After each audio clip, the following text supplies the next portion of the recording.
চলেন আজকে দেখাবো আমি গাছে কি কি দেই, অর্গানিক কি সার দেই, বাসায় বানানো কিভাবে কি করি এগুলো আজকে দেখাবো। এই যে তরি তরকারি কেটে রাখছি এইগুলার খোসা সবগুলা আমি গাছের গোড়ায় দিব। আর হইলো এই ডিমের খোসাগুলা এগুলা ভালো কাজ করে ক্যালসিয়ামের জন্য, বিশেষ করে মরিচ গাছের জন্য। তারপর বিভিন্ন গাছে আমি সব গাছের গোড়ায় একটু একটু দেই, বিশেষ করে সবজি যেগুলা করি সেগুলার গাছের গোড়ায় বেশি দেই। এখানে যখন গাছগুলা লাগানো হয়েছে এগুলা ভেন্ডির চারা, আর এইগুলা হলো বৃষ্টির পরে, তো বৃষ্টির পরে প্রত্যেকটা গাছই অনেক সুন্দর হইতেছে। আর এখানে শসা, তারপর চাল কুমড়া, তারপর এখানে কতগুলা কচুর লতি, এগুলো শসা গাছ আর এগুলা চাল কুমড়া, সব ধরনের বীজ আইনাই লাগানো হয়েছে। তো এগুলা গাছ উঠছে দুই দুই তিন দিন আগে লাগানো হয়েছে, তো 3 দিনে এই গাছগুলা একদম মোটামুটি বড় হয়েছে। বৃষ্টি হয়েছে দেখে গাছগুলা বীজগুলা তাড়াতাড়ি হয়েছে, মানে ছোট চারা গজাইছে। আর এইখানে কতগুলা পুঁই শাকের ডাঁটা, তারপর কলমি শাকের ডাঁটা সবগুলাই লাগানো হয়েছে। তো বৃষ্টির আগে লাগাইছি তখন সুন্দর ছিল না, এখন বৃষ্টি হওয়াতে সবগুলা নতুন করে পাতা বের হইতেছে। আর এখানে আমাদের একটা আম গাছ আছে, এই আম গাছে নতুন করে মুকুল আসছে। একটা আম ছিল ওইটা নিয়ে গেছি।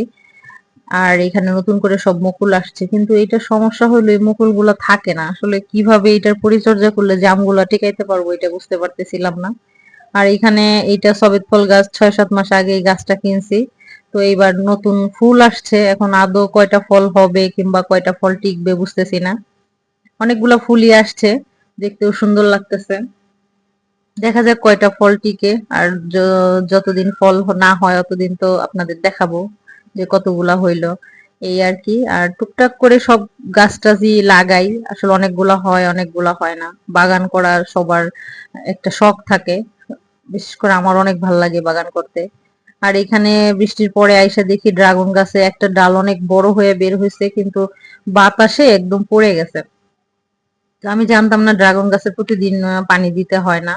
তো পরে একটা ভিডিওতে দেখলাম যে ড্রাগন গাছে প্রতিদিন পানি দিতে হয় না। তো এখানে আমি তো আগে প্রচুর পানি দিতাম, প্রত্যেক দিনই এসে 2 বেলা করে পানি দিতাম।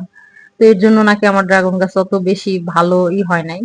তো এখন দেখি কি অবস্থা হয়, পরে কিছু বালু দিয়ে দিছি ওখানে নিচে। আবার একটা কথা কি জানেন, যে কোনো গাছের গোড়ায় আগাছাটা খুব বড় হয়, কিন্তু মানে যে গাছটার এত যত্ন নেই, এত কিছু করি, ওই গাছটা ঠিকঠাক মতো হয় না। ড্রাগন গাছগুলো লাগাইছি প্রায় 2 বছর হয়ে গেছে। তো ভালো এই পর্যন্ত এখন আসে নাই, ফুল আসে সব ঝরে যায়, ফুল একটা ফলও এখনো আসে নাই। তো এই বছর দেখি কি হয়। আমার খুব শখ যে ড্রাগন ফলটা আমার খুব ভালো লাগে, এর জন্য আমি ইটা লাগাইছি। তো এখান থেকে কুশিগুলা কেটে কেটে এখানে একটা ড্রাগন গাছ লাগাইছি, মানে ড্রাগনের ইগুলা, আর আরেকটা লাগাইছি। আর এখানে অনেকগুলো পুদিনা পাতা হয়েছে।